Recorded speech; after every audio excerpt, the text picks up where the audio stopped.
What's up, guys? It's Peter and welcome to our channel. And today is a nice day. I did drove to Kincaid Park, ride at my Onewheel XR with VESC, and actually what a nice ride. I got almost 7 miles on the one way. I hope the battery will last me to get me back. Anyway, this video I'd like to show you a little bit more details about my range booster, and I'm gonna mention how I did. Pretty much here you see my VESC board set up the way I like it.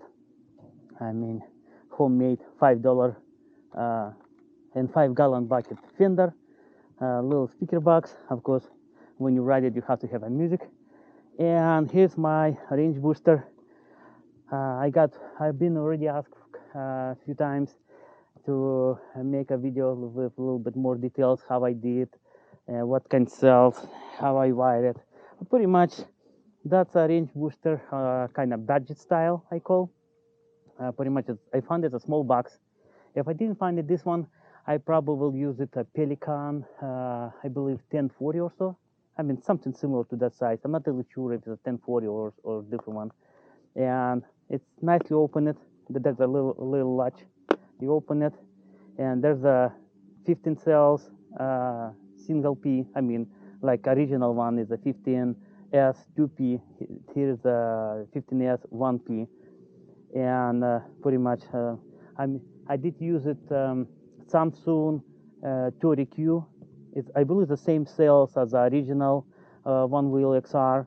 It depends what revision you guys have, but a lot of them they come with Samsung Q30 or 30Q. And yeah, like I said, it works pretty good. Since my original pack it's running with original BMS charge only, this one it doesn't have a BMS. Right there's a quick connector. I can disconnect it. And what I did, I'm using my RC charger. Actually, it's the iCharger 1010B Plus, I believe. It's capable to do 10 cells, and it's a really nice one with good balancing board. I mean, BMS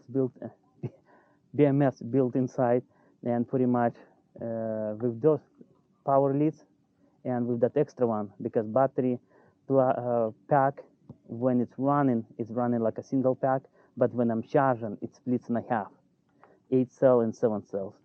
It works really good.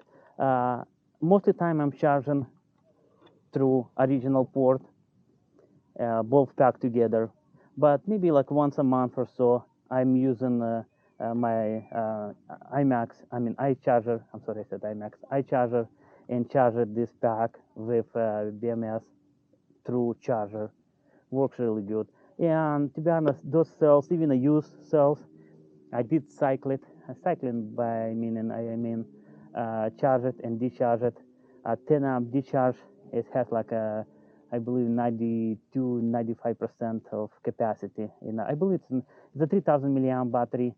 A 10 amp discharge all the way to 3 volt. It did give me like 27 something, almost 2800 milliamp. It's probably better than 95%. I mean, of course, when you cycle it battery, you can go with lower discharge rate to get better numbers.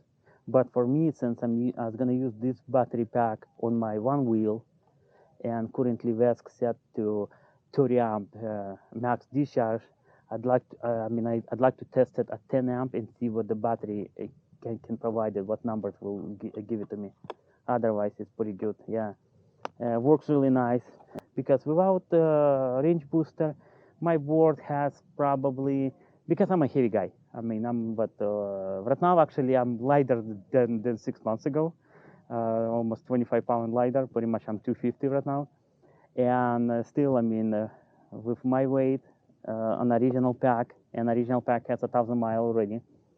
It does give me probably 5.5 to 6 good miles, and then kind of usually if it's getting close to 40% or so, there's not much fun for me, because I'm a heavy guy, like I said. Lighter person will benefit further. Pretty much with this guy, I got 12 to 13 mile total. I mean, a good enjoyable ride is good. Another thing, when I'm using like that, I hook it up that wire to a main harness before it connects to VESC.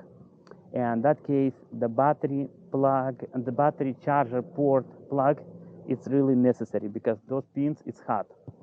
If you shorted something, it will blow it. I mean, something's gonna blow it. I mean, it have to be plugged. And then another thing, I also been asked. I believe it's the same guy which asking me to make a detailed video how I did this range booster. Also, he wondered how you plug connect it to a main harness. The thing is, when you take it apart, I mean, of course, right now I'm not going to take it apart and to show you, but there's going to be a main harness, and there's 4 wires, a red, 2, and 2 black one, kind of heavy-duty wires. You have to hook it up positive to positive, negative to negative. Pretty much, you plug in your range booster in a parallel configuration, not in serial, because parallel will give you amperage and range. Serial will give you a smoke. It will not give you twice as fast top speed. It will give you a smoke. I mean, I mean it. If you plug it, because the little fucker is not made to handle 126 volt or 130 volt full charge. I mean, those 2 batteries in serial will do. Pretty much you have to plug it to parallel. Well, guys, pretty much that's all I got for this video. I hope it was interesting, enjoyable. If you guys did enjoy it, thumbs up. If you don't want to miss any future videos, subscribe. We will be really appreciate. Thank you.